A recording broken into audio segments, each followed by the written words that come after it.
Заедно со Светска банка работиме на креирање на нова стратегија Country Partnership Framework 2019-2023 или 2019-2023, која опфаќа 35 проекти од областта на здравството, транспортот и врски, социјалната заштита, труд и социјалната политика, информатичкото општество и администрацијата, образованието и науката, животната средина, земјоделството и јавните финансии.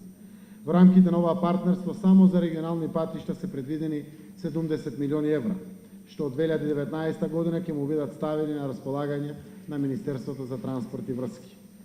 Денеска, на овој значаен 25 годишен јубилеј од соработката со Светската банка и во духот на темата која што отвараме нова конференција, беше презентиран договор потпишан помеѓу Министерството за труд и социјална политика заедно со Министерството за финансии и Светска банка во висина од 30 милиони евра за детска и социјална заштита.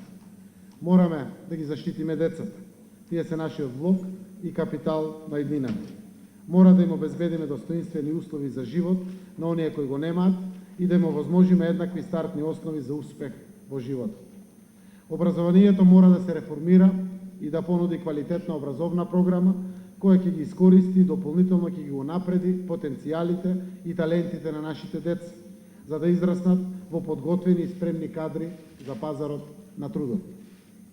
Првите чекори се направени во тој правец, укинато е непотребното екстерно тестирање, зголемени се платите во образованието за 5% и подготвен е законот за основното образование.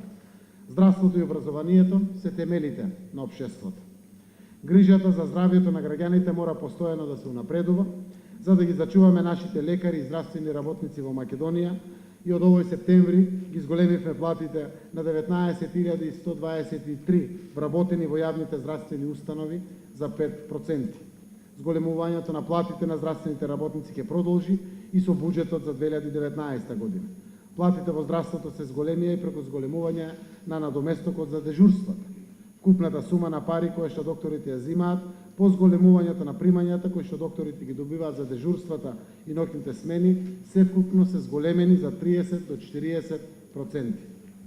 Дополнително направени се значајни вложувања и инвестиции во нова медицинска опрема и нови лекови, како и подобрување на процесите на едукација. Важно е да продолжиме да ги усовршуваме овие процеси и да ги унапредуваме. Не може нешто што не функционирало преку ноќ да се смени, но може и како многу да се поправи и да се подобрува.